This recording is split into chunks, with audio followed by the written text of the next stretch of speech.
गोजोन फुंबिलि रायजोफोर दिनै मैयानि नैबे प्रग्राम जानाय जायगानिफ्राय हेलिपेड नैबावनो गोजामोन जों मैया ओरै हाबबोदोंमोन नैबे गेटजों ओरै हाबना ओरै बै जों खालामदों बै सिदा ओरै थाबायबोदों थ' फुङाव दिनै बेरायफैबावलायबाय भिडिअखौ दा खैथायाव होनाय जायो मिथिला बुंग्रोखानाय जाबाय दे बे गाबोनहाय अर्थात 15 15 सासे डक्टर फैनो थांगासिनो दङ बे जाहैबाय गेस्ट्र'नि जायफ्रा गेसनि बिराद प्रब्लेम दङ टप डक्टर एप'ल' हस्पिटालनिफ्राय फैगोन बिथाङा नोंथांमोना बेसरगाव मेडिकेल कलेजनि साखाथियाव थानाय जोंनि फार्मासि मेडिकिउराव फैनानै चेकआप खालामफैजानो हागोन आं आंनि आफाखौबो लांगोन बाव चेकआप खालामजानो नोंथांमोना मस्ट वेलकाम आरोना जायफ्रा बिदि प्रब्लेम दं मोजां जानो हाया मोजां डाइजेस्ट जाया बा हजम जाया गेस जाबाय थायो गोबायो गेसजों सिनस्रि सानाय सुखावलाबायनाय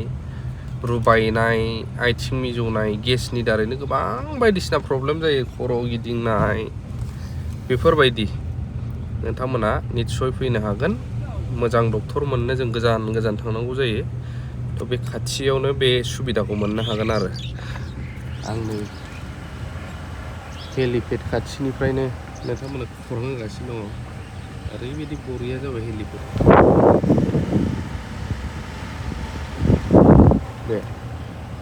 ओमफ्रायहाय नैबो प्रग्राम जादोंमोन मैया ओमफ्राय बे डक्टरखौ मोननो नोंथांमोना दानो बुकिं खालाम कन्टेक्ट बारा गैला सिदा गाबोनहाय बेखौहाय लोगो मोनगोन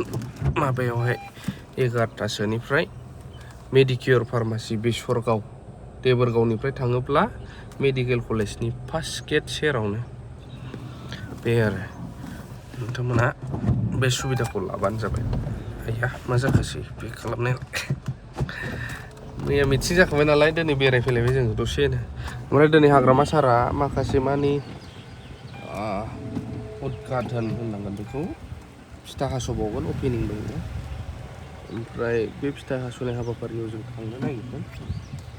दिनैहाय ओमफ्राय पलिसि मेकिं बडिनि मिटिंबो दङमोन बेखौ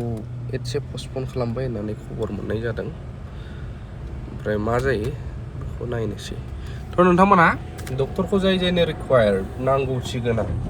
गोजान जायगायाव थांनानै सिकित्सा खालामहैनायाव गोबां फैसा खारोथ' जोंनि लकेलावनो बे डक्टरा फैयो मासे मास फैयो नोंथांमोना बे सुबिदाखौ लाफैबानो जाबाय आरोना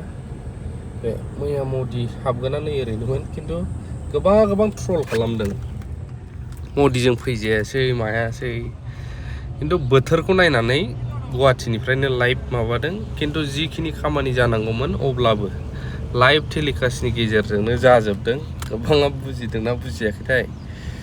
बे ट्रल बानायलाबायग्राफ्रा खिन्थु लाइभ टेलिकास्टनि गेजेरजोंनो हाग्रामा सारनि रायलायनायखौबो बिसोर खोनादों बिसोरनि बुंनायखौबो ओरै पाब्लिकआ बयबो खोनादों आरो जिनाखि डिमान्ड बुंनांगौमोन बेफोरखौ हाग्रामा साराबो बुंजोबनायखौ जों नुखादों बेबायदि आरोना बेवहाय अभार ट्रल खालामनानै जेबो लाब गैया मालाय सलायग्राया सलायलांबाय थागोन मोजांनो सोरबा होख्रावनानै जेबो जायाबो नै बे सेक्रेटारियेट जोंनि ओमफ्राय दिनै सेकेन्ड सेटारडे बन्द' गासिबो अफिसफ्रा बे थ' बेखिनियावनो दोनथ'बाय गिदिंखांबाय जोङो थेंक इउ भेरि माच फर वाचिं लाभ इउ अल